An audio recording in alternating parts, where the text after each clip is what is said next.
what people aren't identifying, or what people aren't willing to talk about yet, is how dangerous a game the Biden and Harris camp have been playing since the beginning of this, because they are essentially engaging in what the government very well knows is a influence campaign. They are not just running a presidential election campaign, they are running a influence campaign. And influence campaigns use very specific words, very specific alarmist rhetoric. When you hear people talk about rhetoric, what they're talking about is alarmist rhetoric. They're using terminology. And if you watch the Democratic National Convention, you'll actually see how mass psychosis was leveraged throughout that entire event to create chants that were dark and almost verging on violence, right? Trump is a scab, and some of these other terrible things that came out as chants, as rallying cries during what was supposed to be a professional convention. That is further evidence of what we in intelligence call an influence campaign.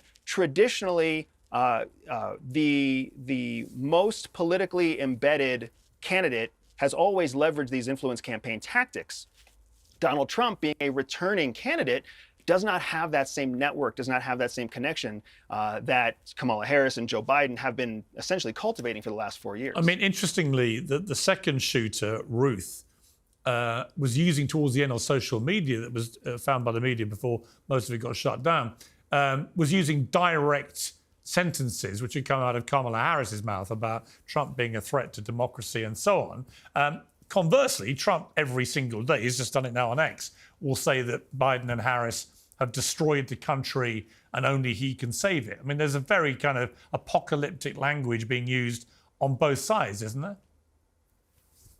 Yeah, you're right. They are both speaking in generalities that are dark and apocalyptic, to use your term. But I think the big difference that we're seeing here is that Donald Trump's rhetoric is still very much, Donald Trump's improv, his off-the-cuff exploration and trying to come up with, sound bites that sound interesting or relevant. Whereas what we're seeing from the Harris and Biden camp, and I call them the Harris and Biden camp because that is what they are. Let us not forget. Right. They are now a combination of sitting president.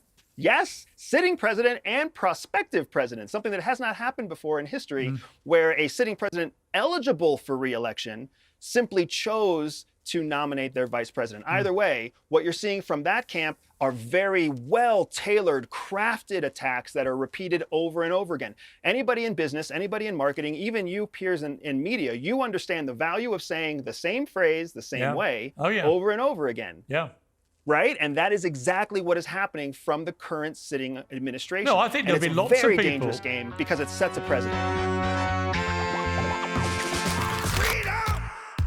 So fresh on me. Freedom!